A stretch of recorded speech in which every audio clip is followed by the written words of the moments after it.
that yes, there are certain molecules, there are certain genes which are called as heat shock proteins. They are actually making the camel very specialized to survive in such condition and to tolerate the high temperatures. And also, the camel saved human for generations in the desert. One of my friend, he told me that his grandfather here in Arabia, he told that if there would no camel, they would never survive, because they were going with their grandfather. They were just walking with their camels, and the camel were eating from the desert, from the scrubs, from the halophytes, xerophyte plants. So bring some milk. The milk was the source of food, and the same milk was the source of water, because there was no water that time. So the camel really survived generations for the people for generations in the desert land. And if in the same conditions, we talk for the milk, more milk in with the Holstein Friesian model, with the cow model needs more energy, more comfort, more cooling system, moisture, many things. So these things we call them input system. So the input balance or the environmental balance will not sustain. So also the camel has very limited number of diseases. As a farm animal, there are very few diseases like skin disease, like trypanosomes, like some very few diseases. But they have not many complicated and more diseases. If we see this is just the camel population is increasing, but this increase is only in Africa. In Asia, the things are very different, especially like in India, the camel is sinking. The number are drastically are coming down. The same is in Pakistan. Pakistan, just we see that the economic surveys, the other things, they show little bit incline, but I don't think if there is actually incline in camel population in Pakistan. Yes, the population is sustaining, but in Central Asia, the camel number are decreasing. In Africa, it is increasing because of the climate change. The people, the nomads, they understood that the camel is the only solution. So they are replacing cow pastoralism with the camel nomadism. So the camel number is increasing, and Africa is the real camel milk culture. There is very high demand for the camel milk. So why we went for a camel day? Why we chose 22nd June, and what was the logics behind the World Camel Day? Why? So unfortunately, the camel is very little praised and appreciated for its role as a food security livestock. That is very unfortunate. When you go and you talk with the policymakers, they say camel is the animal of remote, camel is the animal of backward people, and the camel produce very little milk. Camel give birth in 2 years, many things. But actually, they do not understand the potential of the camel. That the camel is in tune with the nature, in tune with the ecosystem. Therefore, the nature has designed the camel to keep the calf in the womb for 12 months, for 13 months, because in the desert, there was very little food. So the camel was eating little food and sparing or specifying little for her calf in the womb. Okay, so therefore their gestation period is long, and the camel has no negative inputs footprint on the environment. Camel is always neglected at all level, unfortunately, by the policymakers. When they design the policy, they go just for Western model. They just go and they see Holstein Friesian farm in Germany, in Italy, in America. They see, wow, the cow is producing 40 liter milk. Why should not we bring the 40 liter milk machine, the Holstein Friesian? but they don't look that this system is even failing in the advanced countries, because this system is dependent on government subsidies. This system is dependent on indirect environmental burdens. So the good thing is that the camel is again turning to its original task. The original task is the camel milk, because the camel milk is the top convincing driver for camel to keep it for the development, to keep it for the food security. Also, new camel dairies are emerging, like especially the semi-intensive. I will never appreciate the very high five system which is dependent on energy, on a lot of water. So semi-intensive system is one of the best solution next to the natural grazing system. Me and my colleagues' efforts, like Dr. Yunus, Dr. Ilza Kolarulapsan, many friends, Dr. Ziaur Rahman, many people, Dr. Abax from Saudi Arabia, somehow so many people supported me for this cause to have a special World Camel Day on 22nd June. So also shaping, we are like trying under the umbrella now, Camel for Life International, to highlight the research area for the camel. The camel is not just to go inside the camel and to research some very health specific or physiological features of the camel. But the camel, we should look the camel in a bigger mapping, bigger framework. So this we highlight through the World Camel Day, and the objectives of the World Camel Day to aware the people, especially the policymakers. Those who keep the camel, they know the importance of the camel. Those who decide for the people, they do not know about the camel. Highlight the healing power of the camel milk. Also conserve and enrich the habitats of the camel, because unfortunately in many countries, wherever the government needs land, they just take the land from the camel keepers or the pastoralists or the nomads. They are their land for grazing, the natural grazing land, the historical grazing land are shrinking because of the race for the land hunting. We have to empower the camel keepers at policy level. They must be placed at the policy making, because the policy are coming for the livestock. So the livestock people, they must be heard, they must be bring at the policy table.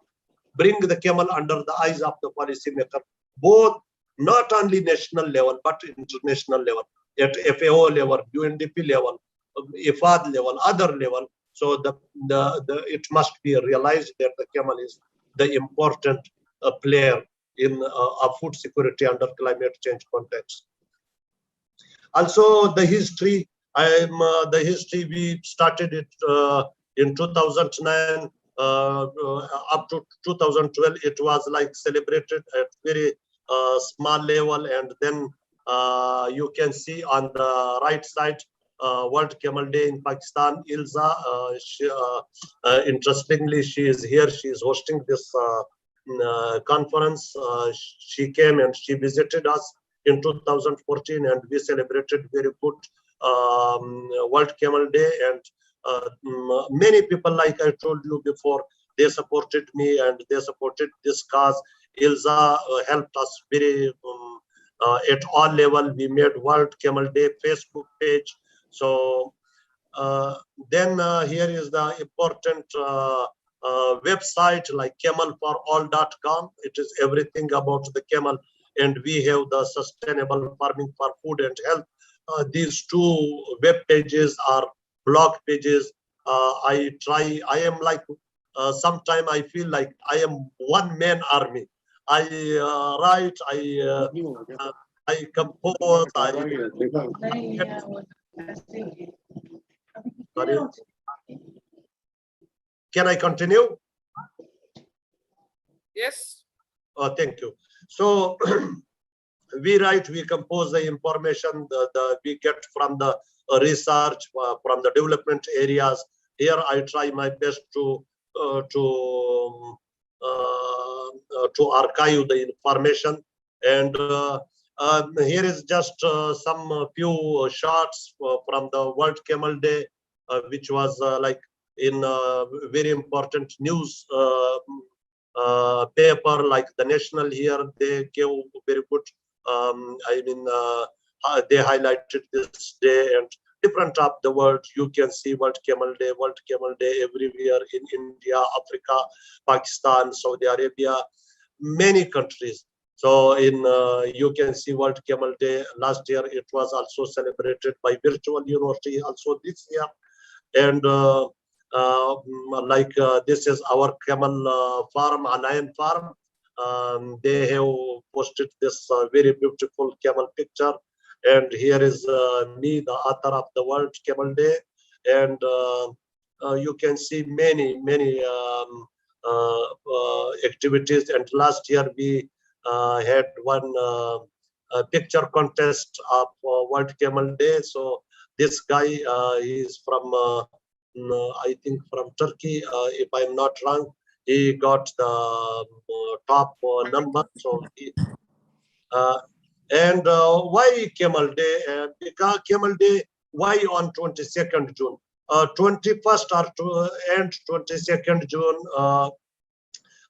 and 21 June, 20 June even. These 3 days are the longest day and the hottest day in the North Hemisphere of the world, the planet. Because the original camel habitat is the North Hemisphere, like Arabia, like Central Asia, like part of the East Africa, South Asia. So these are like the original habitats of the camel. So these trade days are the longest, the hottest, and the challenging days where the camel prove its worth to survive, to sustain, and to produce. So therefore, we when we saw, and we there was like 21st day, I think it is Yoga Day, there is Father Day, and so we ultimately decided to choose the 22nd June. So the 21st and 22nd June, there is only 2 second difference. So camel sustain its abilities to produce in such harsh and hostile environment, and so that's why we choose this challenging day as the World Camel Day. And camel is really the future. Really, the camel is future. I am not just glamorizing or highlighting the camel because I work with the camel. I have been working or living with the camel since my childhood.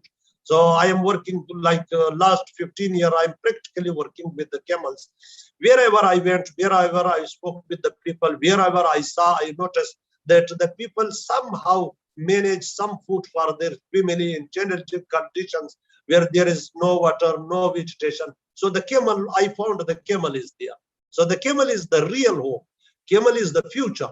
So the top breeding goal now the world is changing. So the top breeding goal, I think, should be the milk.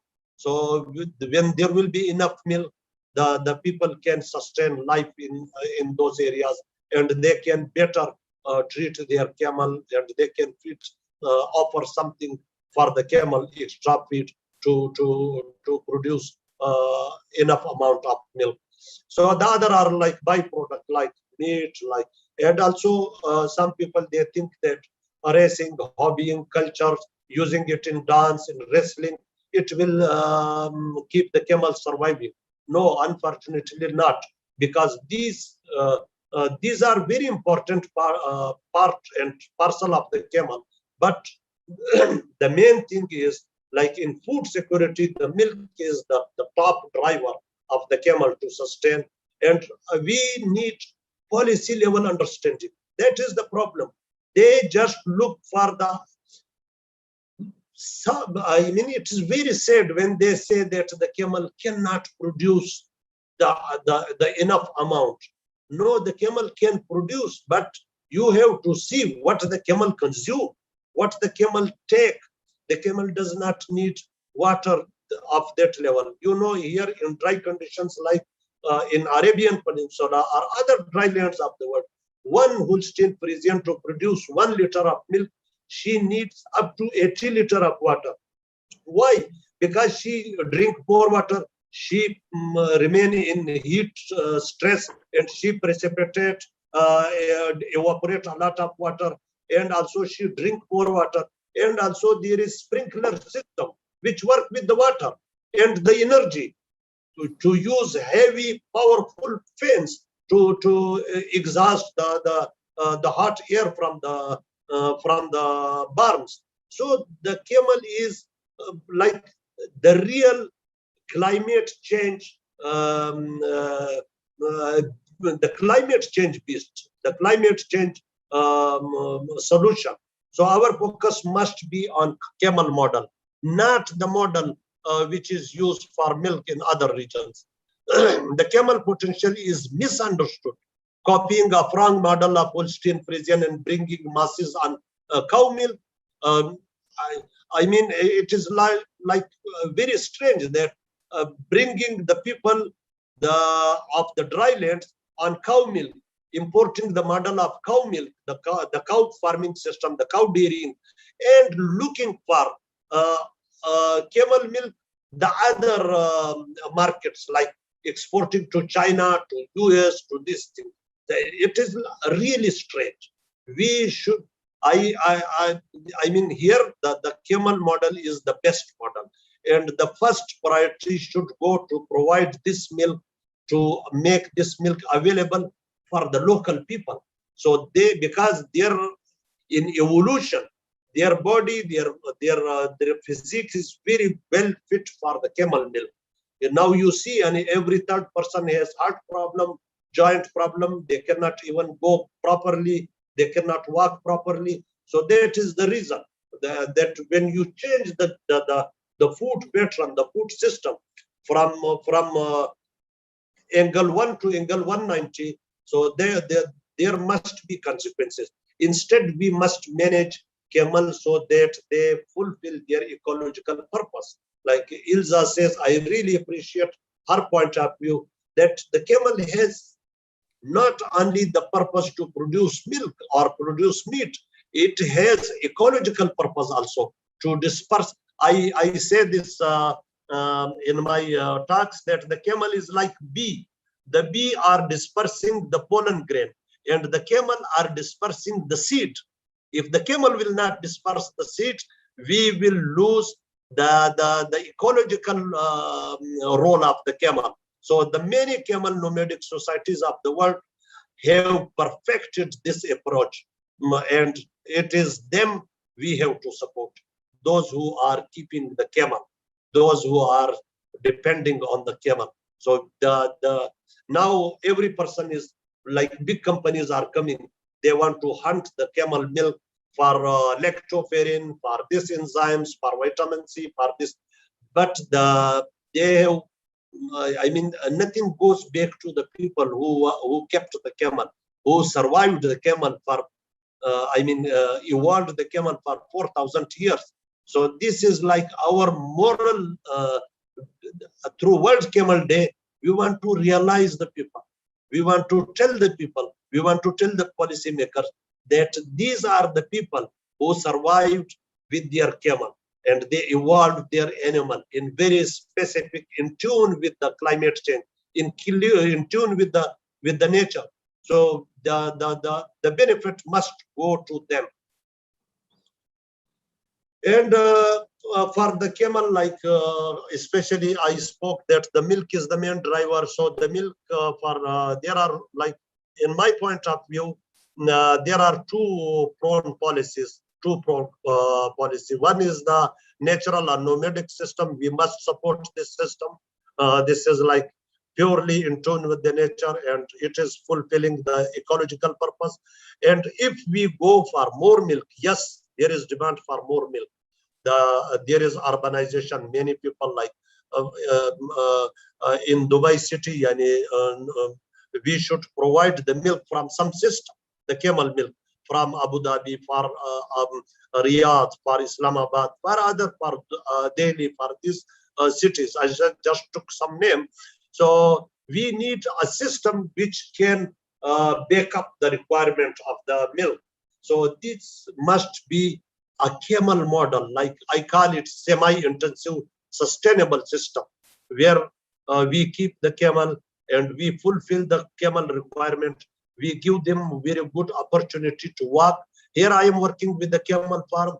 We have very clean, very big barns. So the camel, and we have very wide area where the camel can walk, the camel can roam, the camel live in a very neat, clean, dry place, and they stay with their calves. They give milk. First month you do not milk the camel, just the calf drink the milk. So this is the system, in tune with the modern system and in tune with the ecological or environmental role of the camel. So we should go for a win-win situation, not to make another Holstein model. So again, this I spoke many times. So we should look for a selection of sustainable dairy camel or model. Selection model must be comprehensive with least indirect losses to the environment. Because when you keep the animal which produce less milk with the water footprint. For example, if one cow she is consuming 40 liter water to produce 1 liter milk. So these are the indirect cost, environmental cost, the methane, the effluents in the water, in the everywhere. So we should go the camel. But my point of view, the camel dairying is topping the other dairies because it is based on low input system, low water requirement, longer period of productivity, reproductive efficiency. But because one camel, female camel, she can give 10 calves or 8 calves in her lifespan in the farm, in camel farm. But this is a very good period which can sustain this system, and strong reproductive efficiency, better feed and water conversion, because camel need very little energy, shorter list of diseases, lesser milk. There is like very less milk dent of camel in high temperature, because nowadays, like we are in June, July, the temperature reach to 48, 49, even 50 Celsius. The camel milk will never go down, will never dent. The camel milk has its own pattern. In June, July, in the harsh climatic conditions, the camel milk Dr. Alice? Yes, now? Dr. Alice, I would like to tell you that Dr. TK Jialut is with us now. Okay? Can I continue? Do you hear me? Yes, but it would be great if you take a shorter time so we can give him chance. Okay, so just I will go quickly. 5 minutes, and the mic will be with Dr. TK Jialut. Okay, Dr. TK. So here is you can see the difference, and this is I took from the Google. You can see the camel are roaming outside in the midday. Their barns are very clean. On the left side, other is the cow farm, so you cannot see even one cow. And the other is like pastoral system. I already spoke about this. And the camel milk is like the hope, the silver lining in the cloud, because of its special protein, anti-inflammatory role, strong protective protein, antimicrobial nutrients. So the camel is good for health, and it grows 10% annually. The camel milk is increasing. So also the COVID, this pandemic, the people realized that the camel milk boosts the immunity. So there the demand increased for the camel milk, though there was availability complications. and there is like 6 million billion US dollar market of the camel. And again, Africa is producing 4%. This is the potential. One camel, the camel has marvelous potential to produce milk up to 13,000 per lactation. There are some genes, there are some specimens, and there is like our effort, the Camel for Life. We are educating camel for research policy, research communications, camel for trade, cooperation at global level. So the Camel for Life was really a very plus push behind the camel milk or behind the camels. So we have members from all over the world. I mean, the camel farming, dairying provide opportunities also for research, for greenhouse gases, for other scientific things, for the, I mean, to compare the worth of camel with the others. And also my suggestion is to promote the Camel Day. We need further support. The government support is required to organize World Camel Day at intra-government levels. Recognize the Camel Day must be recognized at Food and Agriculture Organization. Our website needs help, support to organize efforts and attract more attention of policymakers, scientists, and NGOs. I am one-man army at the moment, though I have strong support, but we need a continuous flow of support. So the conclusion, camel is a hope. I told only a camel model, not copying the Western model. The camel people needs to be on board while making policies. The environmental cost must be considered while farming, dairying. Camel is not the only livestock, but it is an institution. It is the treasure of the historical knowledge and the cultural food, the cultural and integral part of the culture and heritage of the camel regions, especially the Gulf region. So I wish if the government, they buy the camel milk and they give it to the local people in the school, in the hospitals, in hospitalities, in airlines, in these things. This will be very good support, and this will increase the number of the camels with more milk, with good milk production. So the utmost need to organize the camel information into knowledge is required. Thank you very much. That is the end of my talk. I am here. Thank you very much, Dr. Razik, for this very comprehensive talk. You covered so many issues, and it's really amazing the work you're doing, mobilizing so many people, and I wish you lots of success in moving further, and you're a real power force here, a one-man army, as you said. So thank you very much for this excellent talk. And sorry we have to rush you, but yeah, there's Dr. T.K. Galot also would like to talk. So thank you so much, Dr. Razik. And now I'd like to request Dr. T.K. Galot. I'm very sorry. We had to change sequence. I guess you had some internet problems or so. So now we'll wait for your talk. And thank you again, Dr. Razik, a wonderful presentation. Thanks a lot.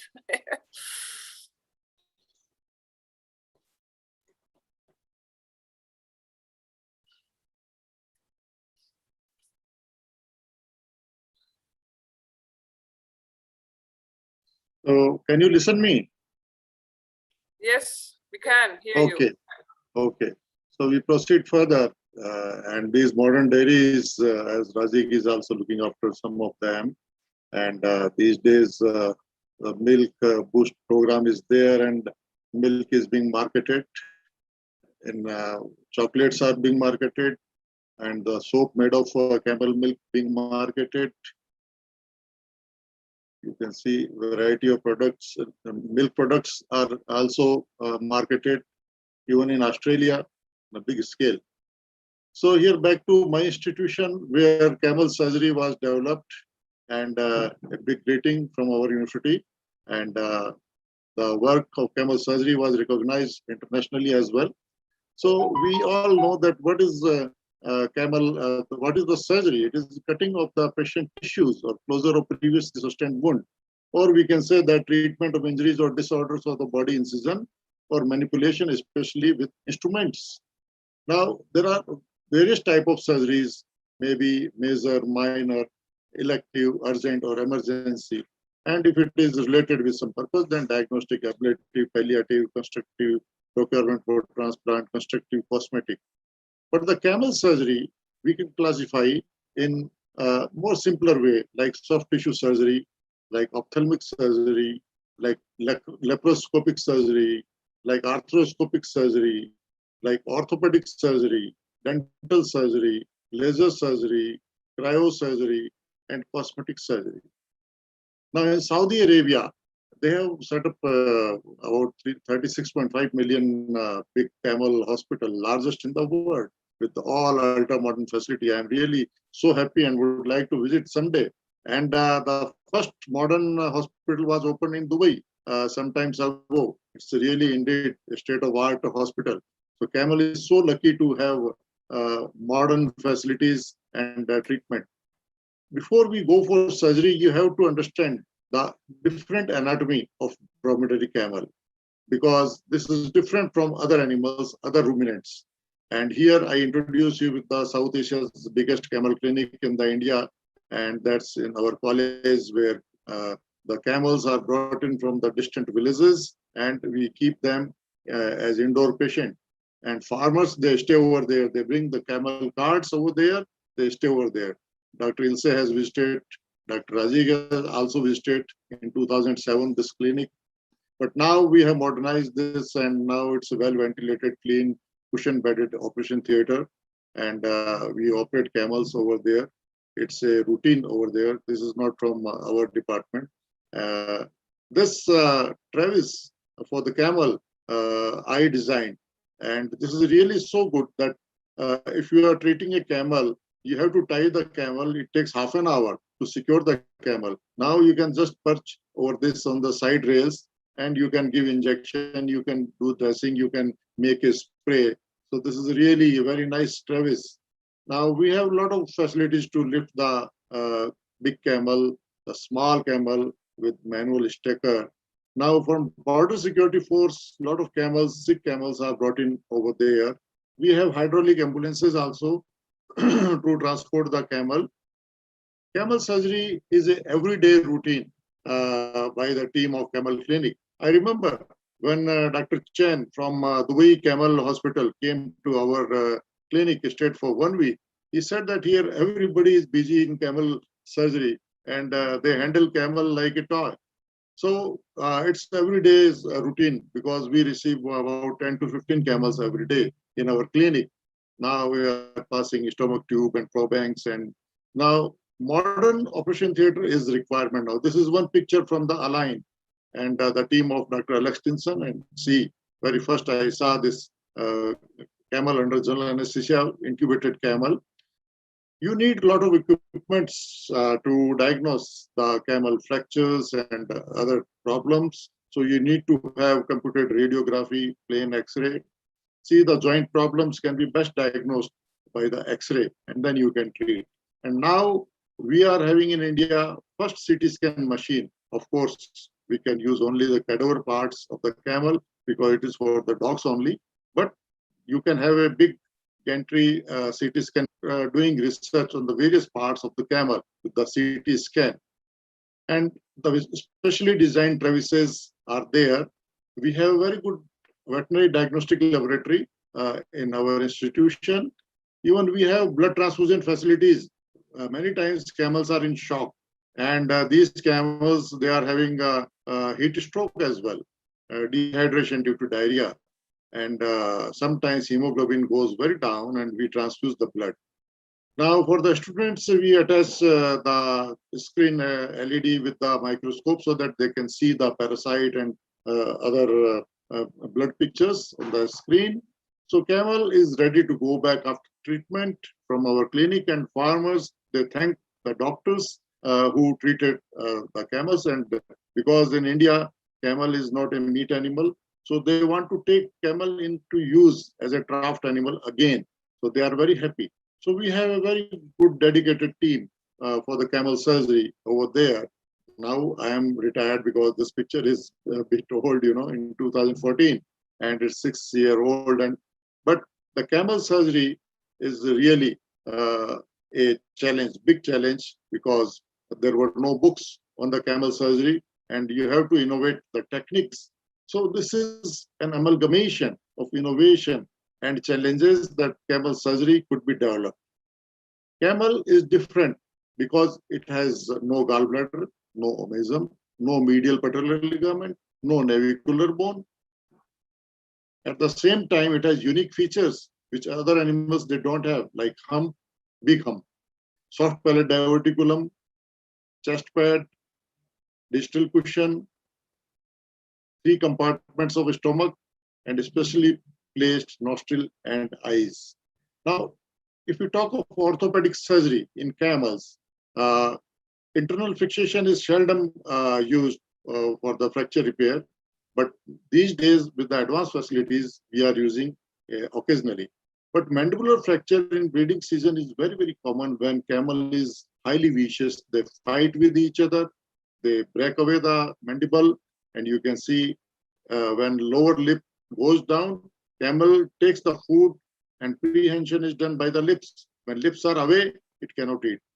We developed one technique known as interdental wiring technique. It was so much economical and easy to apply. It was adopted in all the countries, because camel mandibular fractures is a problem everywhere. It cost around hardly $2 or 100 Indian rupees. So you can see copper wire is available everywhere. And within half an hour, camel can go back to the field and it can start eating. See, wonderful alignment after interdental wiring and perfect healing at the fracture site. So if the fractures are oblique and multiple, they are more complicated, then we are putting a brass rod also. So we say that reinforced brass rod interdental wiring technique, that's a modification. And you'll be surprised to know that the tools used for interdental wiring are available anywhere, They are not much scientific tools because you have to then handle the wire and you have to apply the knots, you have to cut the wire. So these instruments are being used, and with this technique also, you can see a wonderful immobilization. Now these fractures are compound in nature, so you can see in the circle, there is a submandibular abscess which is formed. You have to drain the abscess, otherwise the pus will be there at the fracture site, and very good healing has occurred. So interdental wiring is also done with fiber cast scaffold if fracture is more complicated. Now you can see this electric drill is being used to apply the 4 pins for transfixation.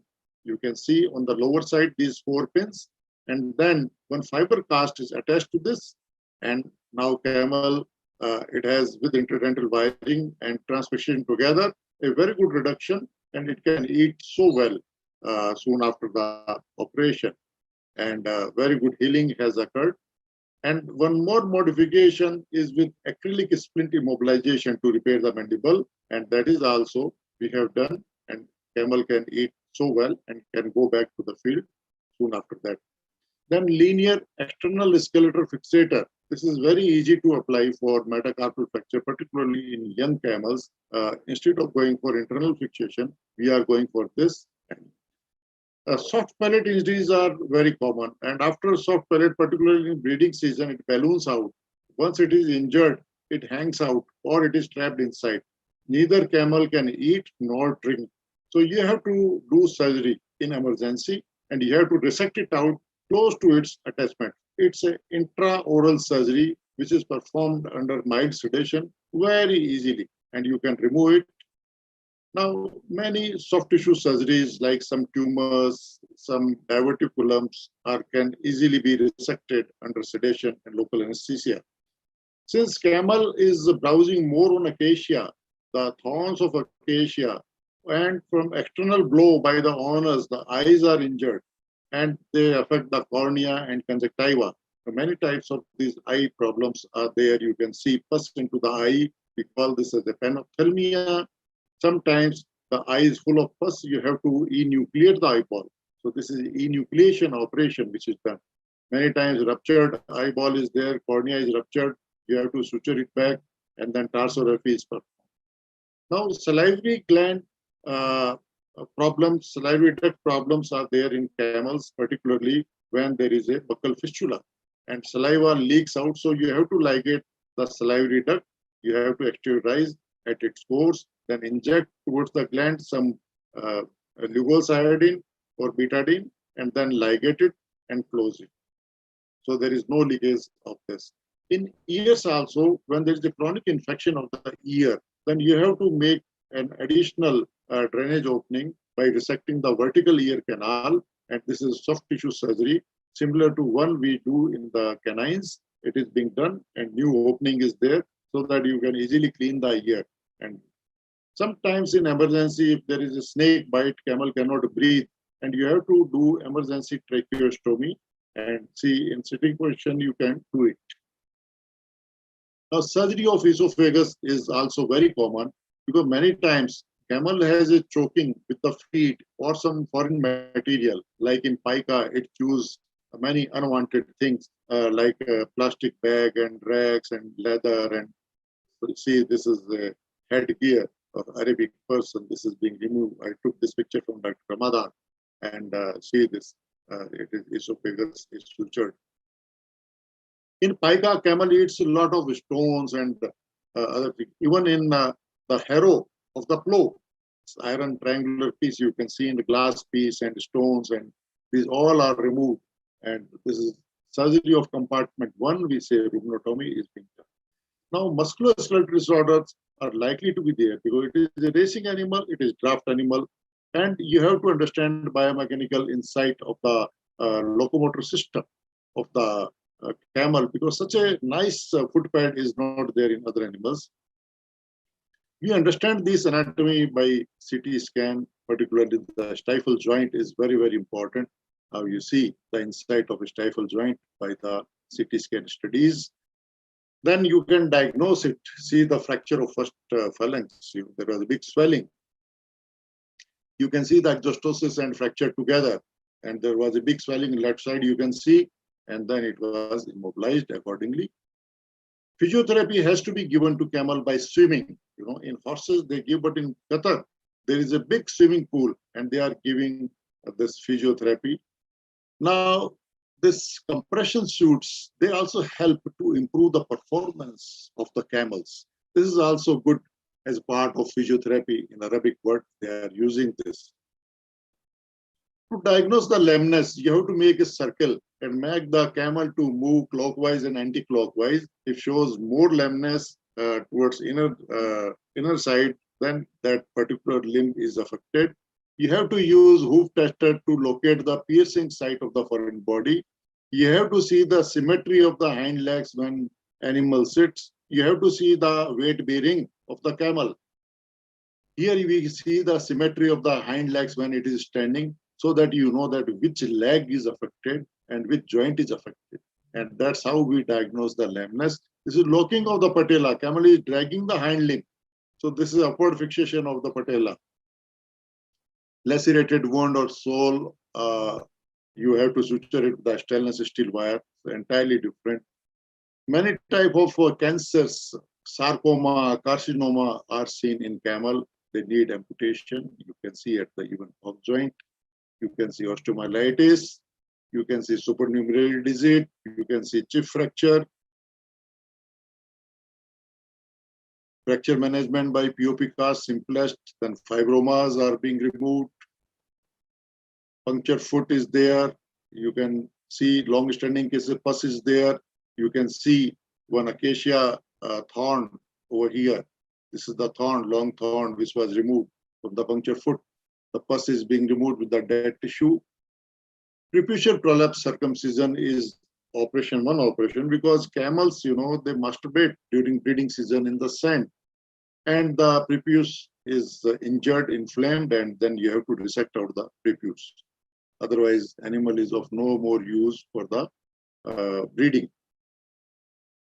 It's a soft tissue surgery which is done similar to that is being done in breeding bulls. And it's very easy to do because the diameter or lumen is very less. Now you can see the urethrostomy operation. A lot of cases of calculi are there at sigmoid flexor. It's there, and you have to remove it. Sometimes you have to do penectomy. Castration are being done, but very less in India, but it's very similar to those being done in horses and in cattle. Now, the sand masturbation leads to necrosis of the penis and a lot of complications. You can see the accumulation of the sand, necrosis of the mucosa, and big abscess formation. Over there, you can see the pus is being removed. Sometimes there is a rupture of urethra and subcutaneous infiltration of the urine, and swellings appear at the sheath, abdomen, at the scrotums. You have to repair the bladder by laparosclerotopy operation. Left flank laparotomy is being done. Post-scrotal urethrostomy is being done in many cases. This is one case in Bactrian camel. A tube cystotomy operation was done in case of calculi in this case. So what is the future of camel surgery? How do we see ultra-modern hospital in terms of facilities as well? See very nicely planned hospitals, very good indoor wards, so good ultrasound machines, CT scan, digital X-ray machine, and a very good dedicated staff is there to carry out the surgery. Particularly, the days are gone when you are doing surgery without anesthesia or in local anesthesia. Now they are doing under general anesthesia, those similar to being done in horses. See how comfortable the animal is, and very good dedicated staff. Now, hyperbaric oxygen therapy, a new modality, is there for the racing camel, where you can increase the oxygen levels in the camel by putting camel in a chamber which is rich in oxygen pressure. Laser surgery is being done by these equipments, and this is used to remove the tumors. Harmonic scalpel, this is ultrasonic vibration scalpel is there. Simultaneously, it cut and cauterized together. This is also one latest most of people are adopting. Endoscopic surgery, autoendoscopy is being done. Rhinoscopy is being done to see inside the nostril. Arthroscopy in racing camels is very, very common, particularly when chip fracture has to be removed from the joint. And these are some pictures. This is normal fetlock joint where you can see the arthroscopy picture. Then laparoscopy of camel, of course, can be done, but it has least indication. So far, I didn't come across any paper on laparoscopy of camel. But a good scope is there for the cyber knife. Robotic radio surgery system are there. It's a non-invasive alternative to the surgery that can be used to remove cancers and non-cancerous tumors. Cryosurgery using nitrous oxide and liquid nitrogen can be used. There is no bleeding, and this is a very good technique to remove the small tumors. International radiography is being used, that if you have to put a catheter, wire, stent under the fluoroscopy, endoscopy, or ultrasound, you can go for this. And finally, robotic surgery is there. It's a science for today and tomorrow. Like in humans, we can use robotic surgery in camels. Just wait for the opportune time. Here you can see operating room with no people, and robots, they do the surgery, and this is more accurate in doing anything. Then Da Vinci system.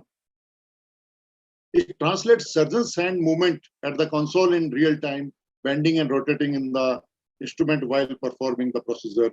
This is really very expensive, but can be done. This is Da Vinci card. And finally, we say that camel surgery is still a challenge and needs a lot of innovations. And surgeons would continue advancing camel surgery, expecting newer diagnosis and treatments. Thank you very much.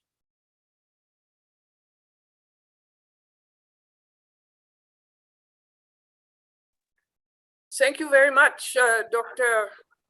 Galot, for this, again, extremely comprehensive presentation going into you know, so much detail of the surgery and also looking into the future. And you say you're retired. I hope you found a worthy successor in Bikaner to take your place and develop surgery further. Yes, It's really amazing the work. I mean, you're famous throughout Rajasthan. Everybody knows you, and it's fantastic the work you have done. But I do want to point out that, you know, the people who live in the vicinity of Bikaner, they are fortunate because they can take their camels to your hospital there. Whereas, you know, when they're further away in other parts of Rajasthan, there is absolutely no treatment available. So yeah, so, you know, on one hand, we can go very far into the future and develop modern techniques, but we also have to take care that we don't leave out, you know,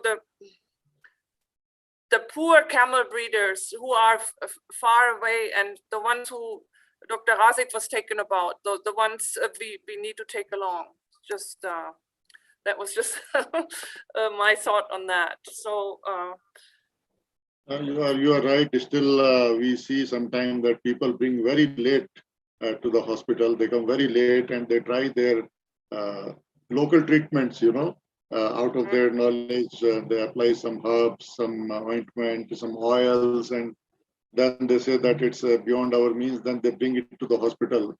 But these days, you know, there is a very good network of the hospital. So at least they get good medicines, and they get some of our students, they are doing very precisely the interdental wiring, cutting the soft pellets and doing camel treatments. So that's a big advantage. Every camel need not to come to Bikaner, and the services are given even in the far-flung hospitals.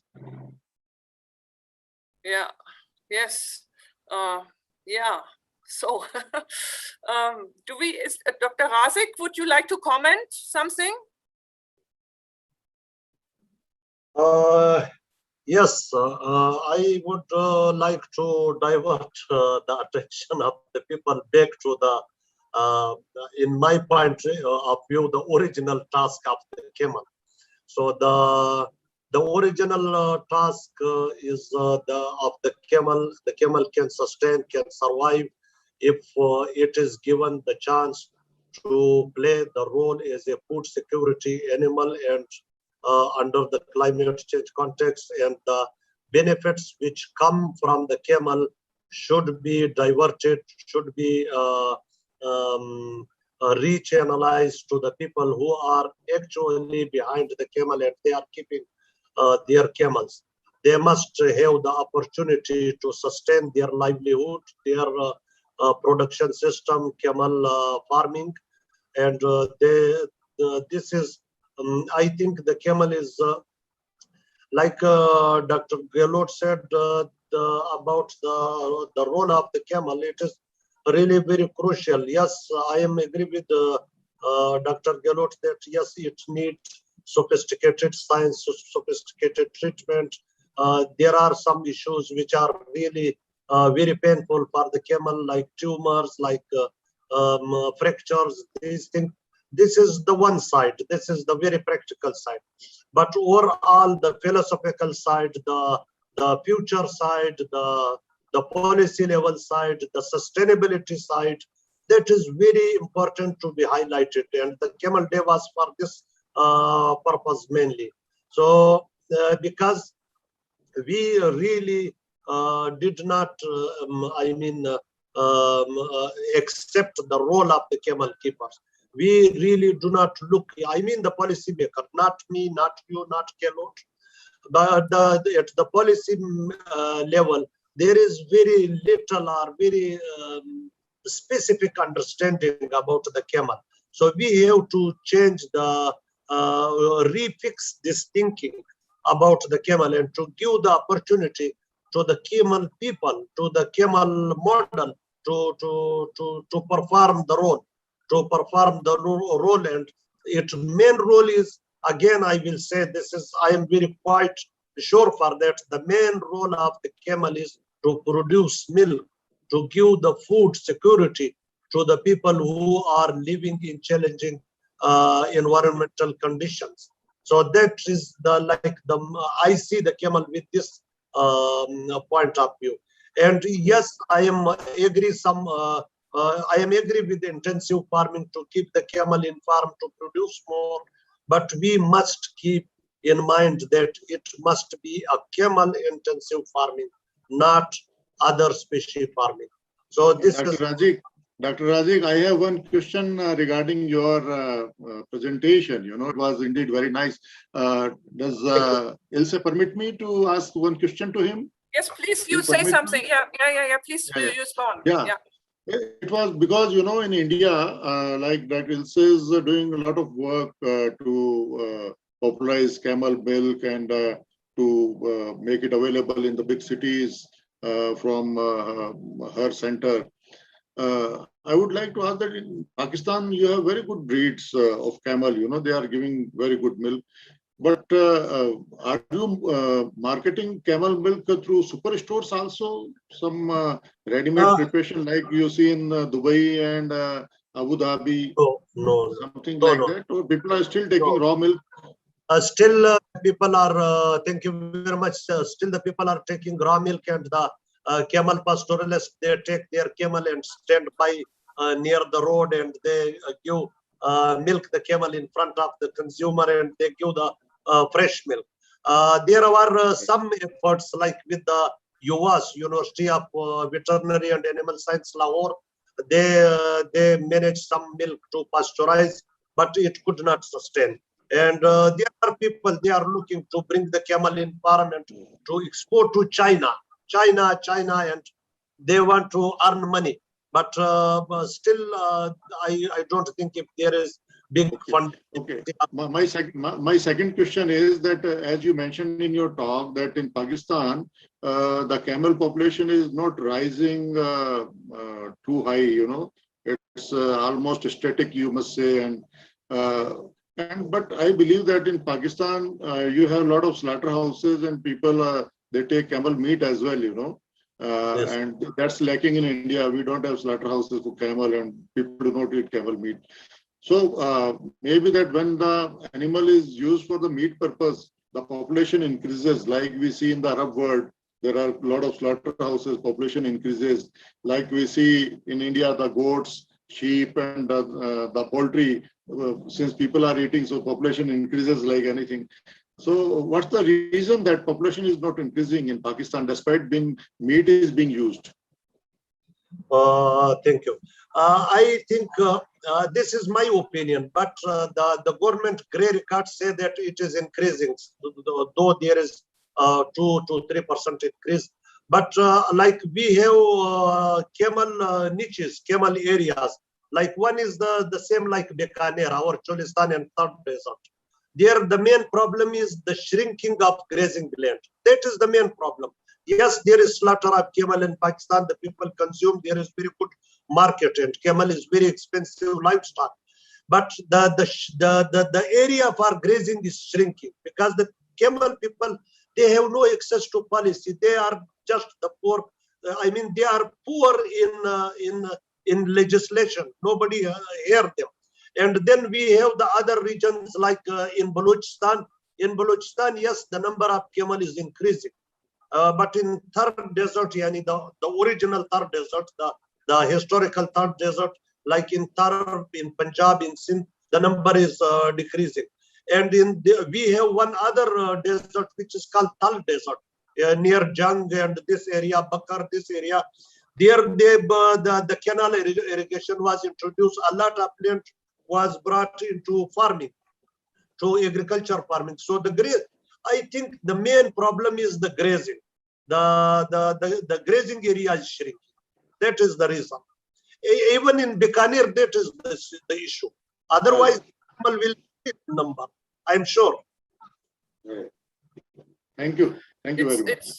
It's so strange. In in India, the camel is it's the state animal of Rajasthan. It's to be protected, and still it's becoming extinct. And in Australia, the camel is considered a pest, and they're shooting it from helicopters. And still, it's increasing the numbers. They just can't control it. No, it's kind of a perverse situation. And that is because, Ilza, sorry for interruption, that is because in Australia there is wide land where exactly. Exactly, Feral, that was feral the point. camels. Yeah, Fe- there's feral grazing. camels. It's an empty country, so that's the difference. Yeah, Yeah. right. So, yeah. So I'm very happy that, you know, India and Pakistan are talking together here about the camel. The camel really is a connecting factor, as you know, it's also intended by the ICO. I mean, to, you know, to spread camel culture and use it as a way of creating friendship and so on. So I think our seminar this evening has fulfilled those that purpose very nicely because of you excellent speakers. And I do want to draw your attention. I mean, we have the International Year of Camelids is coming up pretty fast, actually in 2024. So I'm sure there will be more interest in camels, and maybe we can give it another push. And yeah, so if you, each of you would like a final word, just a final message, you're welcome. Dr. Galot. Yeah. I'm really, I must congratulate International Camel Organization that they are taking lead. Initially, when it was formed, I was quite skeptical that sometimes the organization are formed just for the namesake. But they are indeed doing a very good work. They have established network in many countries, and they are putting scientists together, and they have created a wonderful platform for interaction. That's really wonderful and worth appreciating thing, you know. You know, I'm so sorry. I'm getting messages that we have to close the meeting. That the time is over. I'm so sorry about that. But I thank you very much. both, Thank you, and Ilse. it was wonderful to see you. I wish I could see you in person. Camel Day. Happy Camel Day. Happy Camel Day. Okay, then. Goodbye, everybody. Let us be the Take slogan. care. Happy Camel. Thank you very much. Thank you. Bye. Bye.